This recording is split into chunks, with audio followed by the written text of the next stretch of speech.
Hi everyone, मी आज टाकाऊ वस्तूपासून एक टिकाऊ वस्तू तुम्हाला बनवून दाखवणार आहे। मी एक पातेलं घेतलं आहे। ते पातेलाच्या आकाराने गोल राऊंड मी आखून घेतलेला आहे। तुम्ही बघू शकता। हा राऊंड मला थोडा छोटा वाटत होता, मला थोडं मोठं करायचं होतं। मी मॅट बनवते आहे, डोर मॅट। मला थोडं मोठं पाहिजे होतं, त्यामुळे मी 1.5 इंच एक्स्ट्रा मार्जिन करून राऊंड आकारामध्ये कट करून घेत आहे।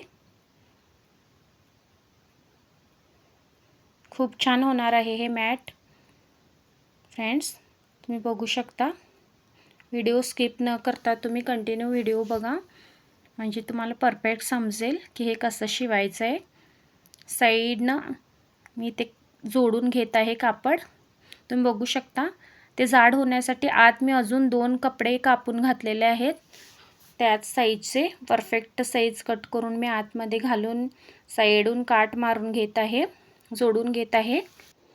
टोटल मी 4 पीस कट करून घेतलेले आहेत आणि जे लाइनिंगसाठी कट केले ते आत घातलेले आहेत आणि वरून हा ड्रेसच्या दोन्ही साईडला कापड ठेवून मी हे 4 पीस एकत्र करून साईडनं काट मारून घेतलेले आहे। तुम्ही बघू शकता।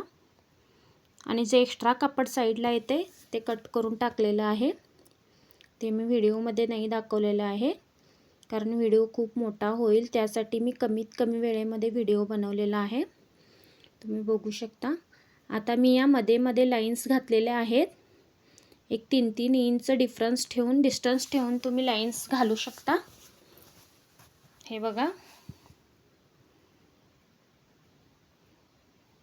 अशा लाईन्स घातल्या की मधलं कापड हलू शकत नाही। त्याच्यानंतर मी साईडला पाइपिंग लावत आहे। बघू शकता, मी वेगळ्या कापड घेऊन पाइपिंग लावलंय, त्याला लुक छान येईल म्हणून। एक 1.5 इंचाची पट्टी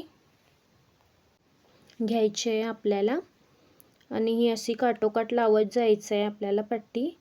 हे बघा, माझी पट्टी लावून झालेली आहे। आता मी उलट्या साईडनं कापड दुमडून शिवत आहे। ती पट्टी उलट्या साईडला दुमडायची आहे आपल्याला आणि हे बघा, छान असं दुमडून शिवत जायचं आहे। खूप छान असं लुक येईल ही पट्टी लावल्याने त्याला, मॅटला। तुम्ही बघू शकता। फ्रेंड्स, तुम्हाला जर का हा व्हिडिओ आवडला असेल तर प्लीज माझ्या चॅनलला लाईक करा, सबस्क्राईब करा आणि शेअर करा। असेच मी नवनवीन व्हिडिओ तुमच्यासाठी घेऊन येत राहीन। त्यासाठी बेल आयकॉनचं बटन दाबा, म्हणजे माझा व्हिडिओ सगळ्यात आधी तुमच्यापर्यंत पोहोचेल। हे बघा, आता होतच आलेलं आहे, आणखी थोडंसं आहे। खूप छान असं होईल हे मॅट। तुम्ही बघू शकता। खूप इझी पद्धतीने शिवलेलं आहे। 15 ते 20 मिनिटात परफेक्ट होऊन जाईल। शेवट मी याचा लुक दाखवते तुम्हाला। हा पहा, याचा फायनल लुक तुम्हाला कसा वाटला मला कमेंट करून नक्की सांगा आणि जाता जाता माझ्या चॅनलला सबस्क्राईब करा। Thank you.